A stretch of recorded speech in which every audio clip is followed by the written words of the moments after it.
Hello, my dear students. My name is Shakti and I am an English lecturer since last 20 years.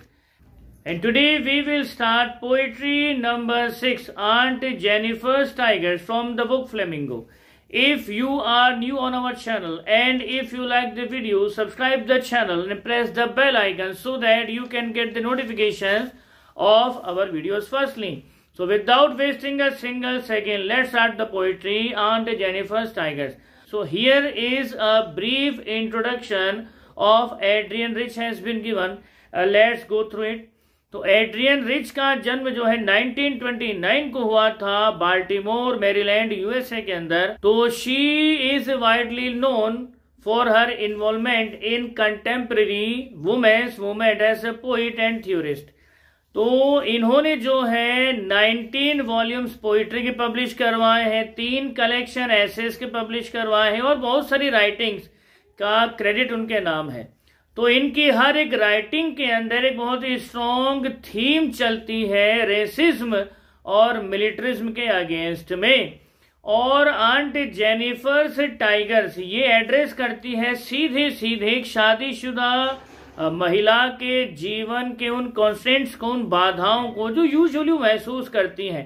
First of all title है aunt Jennifer's tigers. Let's discuss about the aptness of the title.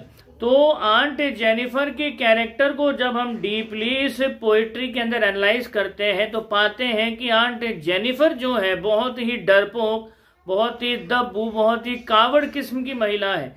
तो aunt Jennifer से tigers को जब हम पढ़ते हैं तो उनके कैरेक्टर के बिल्कुल अगेंस्ट हम इस चीज को पाते हैं. तो आखिर यहाँ पर एड्रियन रिच आंट जेनिफर के माध्यम से कहना क्या चाह रही है, पहले उसी पर गौर कर लेते हैं कि आंट जेनिफर से टाइगर्स, यहाँ पर टाइगर जो है सिंबल है फ्रीडम का, ब्यूटी का, माइट का और एक वैभव का, शान का. तो यहाँ पर आंट जेनिफर के द्वारा एड्रियन रिच ये कहना चाहती है कि जितनी भी वुमेन फोक्स हैं, जितनी भी औरतें हैं, महिलाएं हैं, वुमेन फोक्स हैं, वो केवल और एक चीज चाहती है कि वो केवल स्वतंत्रता से अपना पूरा का पूरा जीवन जीना चाहती है, उसी आत्मसम्मान के साथ में, उसी फियरलेस होकर के जिस तरह से वो एक टाइगर को डिफाइन कर रही है, ठीक उसी तरह से वो फियरलेस होकर के स्वाभिमान के साथ में और पूरे आत्मविश्वास के साथ में अपनी लाइफ को जीना चाहती है. तो यहाँ पर एड्रियन रिच ने आंट जेनिफर के माध्यम से ये कहना चाहा है कि औरतें जो है पूरे स्वाभिमान के साथ अपना जीवन जीना चाहती है, लेकिन पैट्रियार्कल सोसाइटी के अंदर पुरुष प्रधान समाज ने उनसे उनके उस मौलिक जीवन का वो हक छीन लिया है. शादी होने के बाद जो है यूजुअली वो अपनी लाइफ को अपने हिसाब से जी नहीं पाती है. हर एक चीज में जो है हस्बैंड की मर्जी के बगैर वो सांस भी नहीं ले सकती. तो शादीशुदा लाइफ में जो है एड्रियन रिच ने किस तरह से एक तरह से पल पल दम घोटती हुई, पल पल जो है तिल तिल करके मरती हुई औरत का किस प्रकार से ब्यूटीफुली पिक्चराइजेशन किया है वो हम इसमें देखते हैं आंट जेनिफर टाइगर्स के अंदर.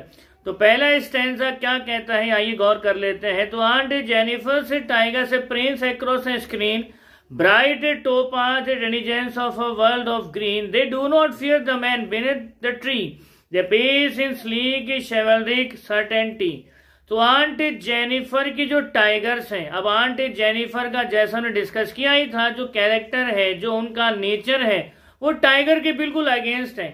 लेकिन यहाँ पर टाइगर जो है डिफाइन कर रहे हैं उस वुमेन डिग्निटी को, वुमेन रेस्पेक्ट को, वुमेन माइट को, वुमेन पावर को और वुमेन की उस ब्यूटी को जो हर एक औरत के अंदर छिपी हुई है. अगर उनको वो रिक्वायर्ड फ्रीडम दी जाए, जिस फ्रीडम की वो बात करती है, तो आंट जेनिफर की वो टाइगर्स जो उन्होंने जो है एम्ब्रॉयडरी करके एक पर्दे के ऊपर बनाए हैं, वो जो है जब जब हवा चलती है तब तब वो एम्ब्रॉयडरी किए हुए टाइगर्स उस पर्दे के ऊपर ऐसे दिखाई देते हैं, ऐसे लगते हैं मानो सच में वो छलांगे मार रहे हो. और अगली लाइन में एड्रियन रिच कहती हैं कि वो टाइगर्स जो है निवासी हैं हरे भरे संसार के, और उनका रंग जो है टोपास की तरह चमकीले पीले रंग का है। अब यहाँ पर टोपास किस चीज को डिफाइन कर रहा है? टोपास बहुत ही हार्ड सब्सटेंस होता है और पीले रंग का होता है। तो यहाँ पर जो वुमेन फोक हैं उनकी उस कैरेक्टर वैल्यू को डिफाइन किया गया है कि हर एक वुमेन फोक जो है अपने आप में बहुत स्ट्रांग होती है, बहुत मजबूत होती है, और जो चमकीला रंग है वो पॉजिटिविटी को डिफाइन कर रहा है। तो एक जो महिला है वुमेन फोक है वो भले ही देखने में सॉफ्टी सी लगे, लेकिन वो कहीं से भी सॉफ्टी नहीं है।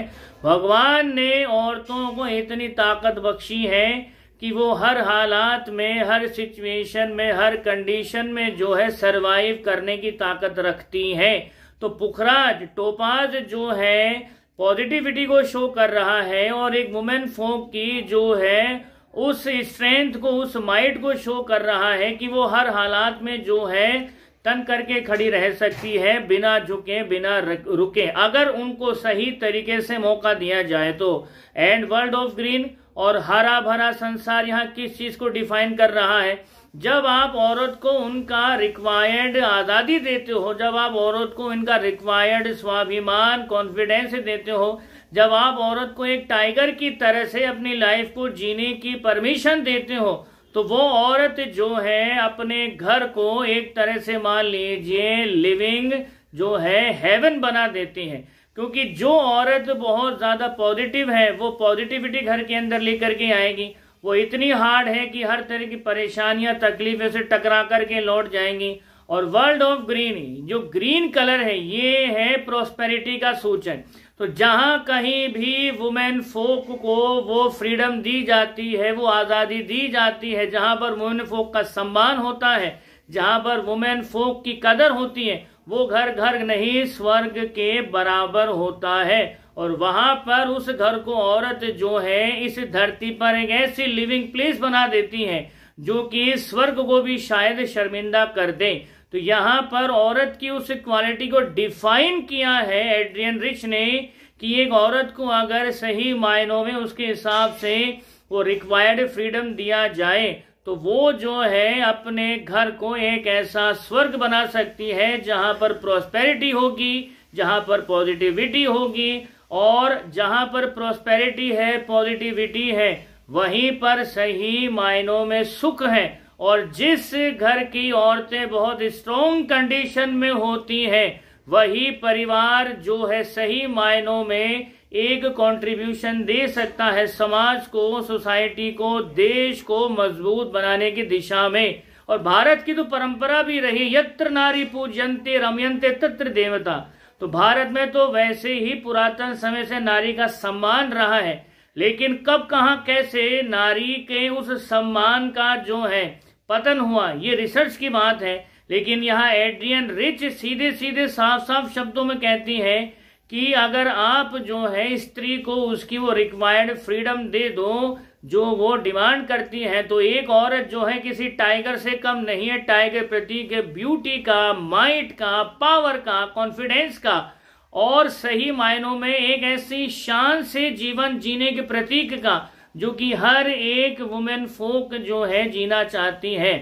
तो पहले स्टैंजा की 2 लाइनें यही डिफाइन कर रहे हैं, they do not fear the man beneath the tree. In tigers को जो है पेड़ के नीचे खड़े आदमी से बिल्कुल भी डर नहीं लगता है। अब यहाँ पर जो पेड़ है किस चीज को डिफाइन कर रहा है? भला टाइगर पेड़ के नीचे खड़े आदमी से क्यों डरने लगा? तो ये लाइन बहुत गहरे मायने रखती है। यहाँ पर जो ट्री है वो उस घर को दर्शा रहा है जिस घर में एक वुमेन फोक बेटी, बहन, माँ, बहू या किसी भी वे में जो है रहती है, लेकिन रहती है एक पुरुष के कंट्रोल के अंदर। और वो जो है अपने जन्म से लेकर के अपनी मृत्यु तक जो है पुरुष की मर्जी पर अपना जीवन जीती है, अपने हिसाब से कुछ भी नहीं कर सकती। ये मान लीजिए अगर उसको कोई छोटा सा भी काम करना है तो वो जब तक उस पुरुष की जो उस घर का मुखिया है, जब तक उसकी परमिशन नहीं होगी तब तक वो काम नहीं कर सकती। और कई बार तो जो है डिसिप्लिन के नाम पर किसी और वे में जो है उनकी इच्छाओं को, उनकी उन भावनाओं को दबा दिया जाता है, जिसकी वजह से वुमेन फोक के मन में एक डर सा पैदा हो जाता है। तो वो जो पेड़ है डिफाइन कर रहा है उस घर को, जिस घर में वो रहती है, और उस घर में उस पेड़ के नीचे जो पुरुष खड़ा हुआ है वो पुरुष ही डिसाइड करता है कि वुमेन फोक को किस तरह से कैसे जीना है। लेकिन यहाँ पर आंट जेनिफर जो है डिफाइन कर रही है कि उन्होंने जो टाइगर ड्रॉ किया है वो उस पेड़ के नीचे खड़े आदमी से बिल्कुल भी नहीं डरते हैं। वो उसी भव्यता के साथ, उसी शौर्यपूर्ण कॉन्फिडेंस के साथ, आत्मविश्वास के साथ चलते हैं जैसा कि एक टाइगर को चलना चाहिए। अगेन इस स्टैंजा के अंदर आंट जेनिफर के थ्रू एड्रियन रिच यही कहना चाह रही है कि हर वुमेन फोक जो है एक ऐसा ही जीवन जीना चाहती है जैसा एक टाइगर जीना चाहता है। तो फर्स्ट स्टैंजा डिफाइन करता है आंट जेनिफर के उस मेंटल स्टेट का कि वो किस तरह से जीना चाहती थी, वो अपने आप को किस वे में देखती थी। लेकिन क्या आंट जेनिफर ने जो भी यहाँ पर अपनी मन की भावनाओं को एक्सप्रेस किया, क्या सच में वो वही जीवन जी रही थी? वो जी रही थी एक ऐसा जीवन जो इसके बिल्कुल उलट था। तो सेकंड स्टैंजा को उसके इन डेप्थ एनालिसिस के साथ लेकर के हम फिर हाजिर होंगे। तब तक आप खुश रहिए, मुस्कुराते रहिए। जय हिंद, जय भारत, वंदे मातरम।